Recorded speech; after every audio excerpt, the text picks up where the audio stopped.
அன்பான தமிழர்களுக்கு என் அருமையான வணக்கத்தினை தெரிவித்துக் கொள்கிறேன்.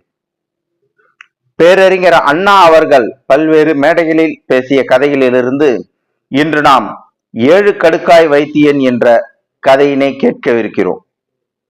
ஒரு ஊர்ல ஒரு வைத்தியர் இருந்தாராம். அவருக்கு பேரு 7 கடுக்காய் வைத்தியர். அவர் என்ன பண்ணுவாராம், எதுவா இருந்தாலும் சரி ஒரு 7 கடுக்காயை அரைச்சி சூரணம் செஞ்சு தருவாராம்.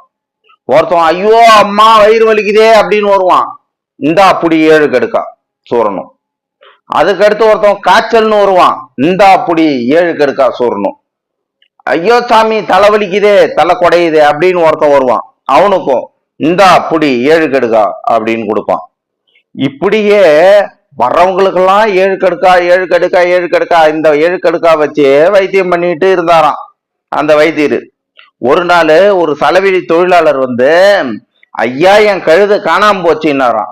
ஓஹோ உன் கழுதிக்கு கூட ஏதோ பிரச்சனை தான் போல இருக்கு, அப்படியா கொஞ்ச நேரம் இருந்துட்டு 7 கடுக்கா சூரணத்தை எடுத்துன்னு வந்தாராம், இந்தா குடு உன் கழுதிக்கு அப்படின்னாராம். இந்த பாருங்க, இப்படிதான் வாழ்க்கையில சில பேர் இருப்பாங்க. எல்லாத்துக்கும் ஒரு முரண்பாடான ஒரே மாதிரியான பதில் வச்சிருப்பாங்க. எதை சொன்னாலும் சில பேர் என்னத்த சொல்ல என்னத்த கேட்க, இப்படியே வந்து எது சொன்னாலும் எல்லாத்துக்கும் வந்து ஒரு மாதிரி ஒரு முரண்பாடான ஒரு பதில் வச்சிருப்பாங்க. அவங்க ஒரே லைன்ல தான் போயிட்டு இருப்பாங்க.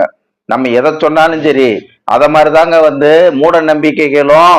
எப்படி நம்ம எதை போய் எங்க சொன்னாலும் சரி, இதுதான் வந்து இதுல சொல்லியிருக்க அதுல சொல்லியிருக்க, அதுதான் இப்படி இதுதான் அப்படி இப்படின்னு சொல்லிட்டு இந்த மூட நம்பிக்கைக்காரங்கிட்ட நீங்க வேணா கேட்டு பாருங்களா, எல்லாத்துக்கும் இப்படி அப்படி ஏதோ ஒண்ணு சொல்லுவாங்களே தவிர அவங்க கிட்ட ஏதோ ஒண்ணுதான் இருக்குமே தவிர நியாயமானது இருக்காது.